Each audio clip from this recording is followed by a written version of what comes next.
Hey guys, welcome back to Andy's Dinosaur Reviews, and today we have another of the newer Beasts of the Mesozoic Raptor Series figures to take a look at. This is a figure that I've had sitting here for a little while, and I've just been trying to get so much on the channel. I haven't gotten this one up quite yet, and obviously, as you can tell, I haven't opened it yet because I always wait until I at least film the review to open it, so it's kind of been killing me that I haven't had a chance to really take a look at this one, and it's been here again for probably like 2 months or so at the very least. But we have the Adasaurus. Now this is the brand new paint variant for this species. There was an older version, obviously, that was released, way back when the Raptor series first came out. But we have the new 2023 paint variant here to take a look at. You can see, obviously, we have the figure in there. It's a little hard to really see it, though, because the glare is absolutely massacring it.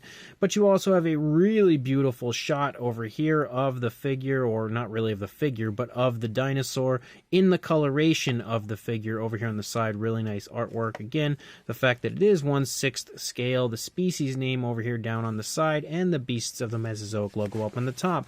And then as you turn the box around, you can see here on the back a whole bunch of other species that are out from the Beasts of the Mesozoic currently. As we can see, we have quite a few, some of which I have reviewed on the channel, some of which I have not. I actually think most I have reviewed, at least the species anyway, on the channel, but I don't know if I've got all of them quite yet.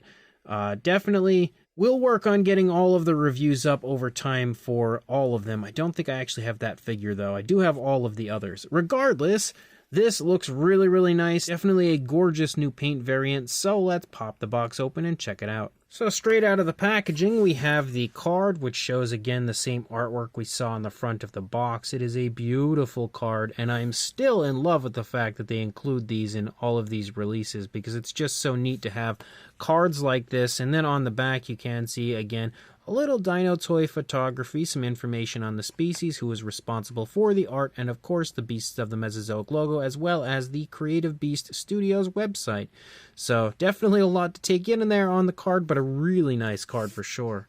And then another thing that's always extremely important, especially if you are new to the Beasts of the Mesozoic, would be the assembly instructions, showing you how to kind of, detach and reattach things. And one thing specifically that's always good to know is the fact that there's two different spots to put the tail. So if you want the tail kind of upright, like it currently is, I think, on the figure, or facing down, you can kind of change it depending on where you want to put it.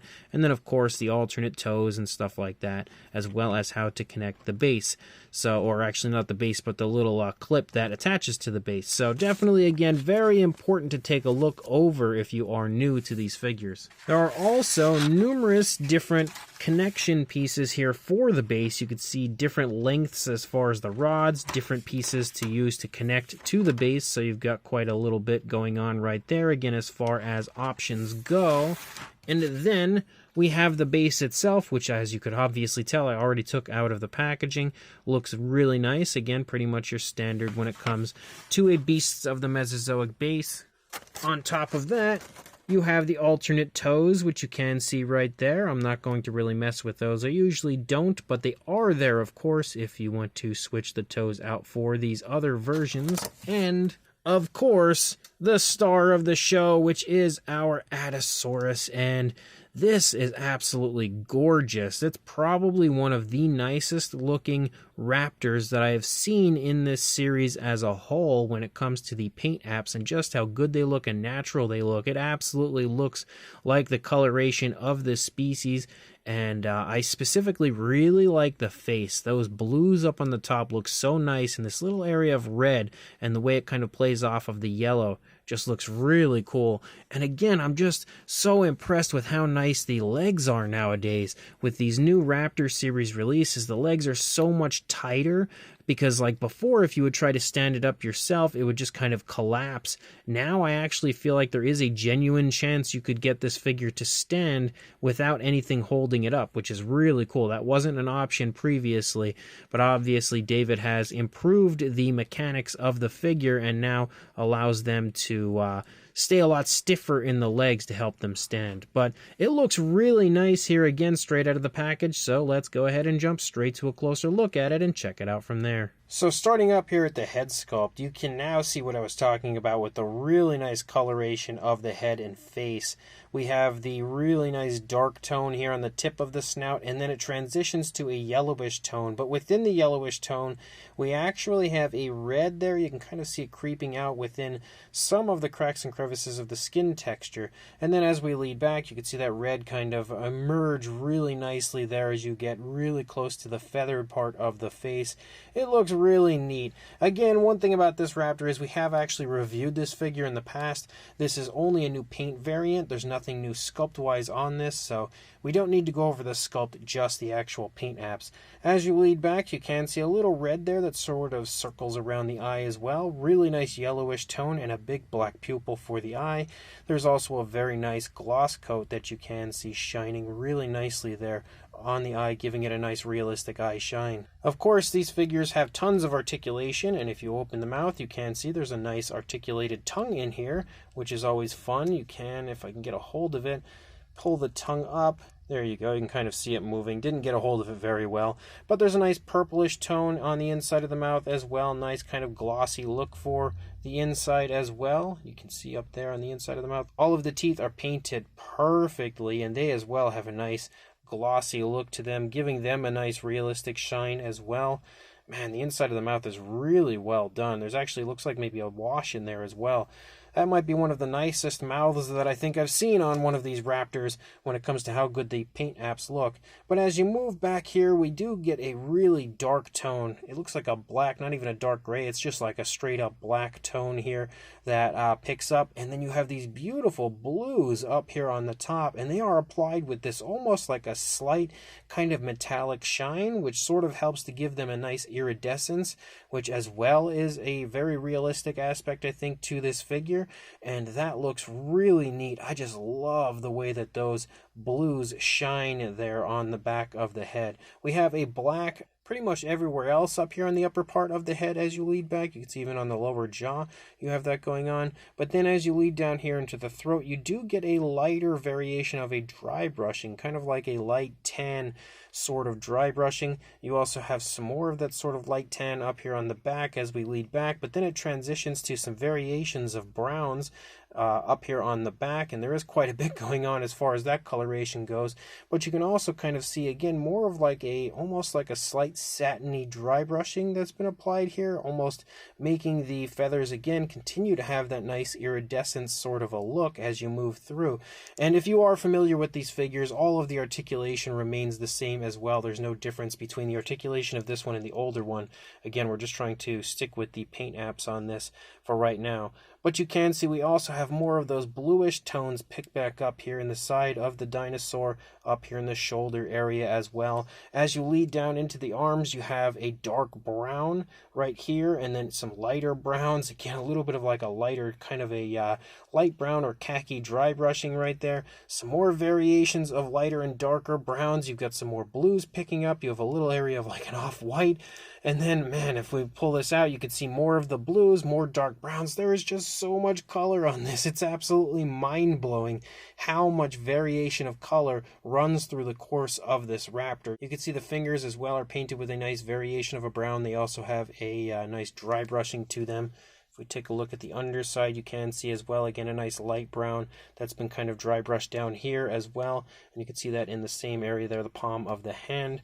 You have that nice lighter tone that runs through the course of the underside of the Raptor as well. Again, really highlighting all of that feather detail. More variations of browns as you move down into the thigh. Tons and tons of different variations of color right here. As you can see, this nice, almost like an orangish brown, but then you have kind of like a light tan sort of dry brushing right there, but you have the darker tones here, like the blacks or dark browns moving down through the center of the thigh, and I can even almost see like, it almost looks like there's like some reddish browns in there as well. And then as you move down here into the shin, you can see again the darker tone running along the front, kind of striping back within the brown tones right there. And then we move down into the foot, and the foot has a combination of a like brownish tone, kind of like a khaki tone actually, and a pink as you move down, and you can see how that kind of all just blends and transitions back and forth there. And of course we have the articulated toe right there, but you can see we have the nails painted with a really nice glossy black, so they shine very nice and realistically. However, I am actually shocked to see, with a very, very rare error on my figure, I actually have one dew claw painted, but the other one did not get paintwork. That's so weird. That might be one of the very first times I've ever seen that on a Beasts of the Mesozoic figure. I would normally paint that, but the fact that that is such a strange random occurrence, I think I'll keep it the way it is. But then we lead up into the tail. Again, we continue to have that sort of dry brushing moving along the underside, almost like a striping effect right there as well. And then up here on the top, you can see we've got quite a bit, if my camera would focus, quite a bit of variation of color as you have a dark brown mixing with a black as you lead out. And then we start to pick up on those blues, which you can see kind of run out along the edge of the tail feathers, and then some more of those kind of orangish browns showing up, as well as the darker variation of brown running along the inside of the tail. And again, this all has that nice, almost like a metallic sort of a shine, giving it that, you know, true to life iridescence you might expect to see on something like this. So overall, that is easily one of the most absolutely beautiful Raptors I've seen in this series so far. The paintwork on this is fantastic, and definitely one of my favorite versions of any Raptor that we've seen come along so far. Then, of course, as far as the articulation goes, you do have the articulated jaw, which we've already mentioned. We also have the tongue in there, which articulates. You've got a spot of articulation right here in the neck, which you can see moves around really nicely. Of course, you can get really nice posability for the figure in that area. You've also got another spot right here. You don't get a whole lot of range of movement with that spot, but it does help to kind of give you, again, really beautiful poses when it comes to the Raptor. As you move down, you do have a spot of articulation right here, as well as the midsection. Now, these areas do help to, again, further your pose possibilities, but they're not super articulated, like you can't move them around too much. And at the same time, this is, again, also me articulating this right out of the packaging. It's not like it's been worn in, so it is going to be a little bit stiff. They will, of course, you know, work themselves out over time. If you keep articulating it, they'll become a lot smoother. You do also have articulation in the shoulder, so right there, which can articulate, also come out away from the body. So basically we can get our Raptor to kind of flap its arms, almost like it's flapping its wings. You've also got a spot in the elbow, again, forward and back. That's really about it. I don't know if it swivels or anything. It's been a little while since I had one of the Raptors. And then, of course, wrist articulation as well, which you can move the arm out and basically swivel it back and forth. And then, like I said, the midsection, but you also have the hip area right here, forward and back. Also out away from the body, but not a whole lot. You've then got the knee, which is extremely stiff. And when you do encounter stiff joints on these, the best thing would probably be to use a hair dryer to soften them up before forcing them, because if you force it, you could break it. Or, of course, hot water. If you get really hot water and soak it in there for like a minute or so, it'll definitely loosen the joint up, then move it around once you get it out. As you can see, I have not done that, so it is very stiff. And the legs have been stiffened more than they used to be to help the Raptors, you know, when it comes to standing. So you have that going against you as well. But you also have a spot of articulation right here, which this is working pretty smoothly. And it can also swivel, which you can see. And then another spot down here, which swivels and also goes forward and back, but is also really stiff right now. You can see the joint, though, right there. You can see how it goes forward and back, but it's, again, really stiff. And, of course, the toes can articulate as well, but they only really swivel, or you pull them off to replace them with the other toes, which were kind of more closed as far as the toe option goes. And then you can also articulate this toe. That includes the sickle claw. You can put it up or put it down. That's really your call. Then as you move back here, you've got two spots of articulation for the tail, which you've got one spot right here that can swivel, and then also kind of move around a little bit. But what's good about this is the spot where you would pull the tail out and then pop it back in up this way. If you want the tail to kind of come down like this, you want to pull this piece out, pop it in the other spot, because right now it's kind of aiming up. And obviously that's the joint that you would put it into to have it go up, would be to put it down that way. Then you've got this spot right here, which articulates the tail. Again, another ball joint right there. And then as you lead out, you have a wire tail, so you can then bend the tail and articulate it pretty much any way you would like. These Raptors have probably some of the best bendable tails I've seen on any dinosaur figure up until this point when it comes to an articulated dino. But obviously you can see we've got tons of articulation through the course of this Raptor. I also just wanted to show you guys the base. The base is pretty standard. It's nothing, you know, too revolutionary. We just have some nice vegetation and stuff. You've got like some sticks and everything showing up, like some deceased leaves maybe that we have there. And you can also see that we've got some little earthy like dirt mounds over here. And again, some nice paintwork. There's definitely some variation of color applied to both this area. You can see like different variations of browns. You've got different variations of lighter and darker shades of greens and stuff. So really nice, very highly detailed base that complements the Raptor quite nicely. And then of course we get our Raptor on the base, and it stands there very nicely. As I said earlier, we have already reviewed this figure, so I don't feel like we need comparisons, sizes, any of that stuff, especially if you are familiar with the Raptors in general. A lot of these Raptors from the original Raptor series, not all, but a lot of them are very similar in size, so you should already have a pretty good idea, I think, of the size of the Raptor. But if not, you can always go back and revisit the first review I did for the original color scheme of this species. So this brand new 2023 variant of the Adasaurus is absolutely beautiful, and I'm loving the fact that David has been doing this. As time goes on, he retires the older versions of the dinosaurs, and then eventually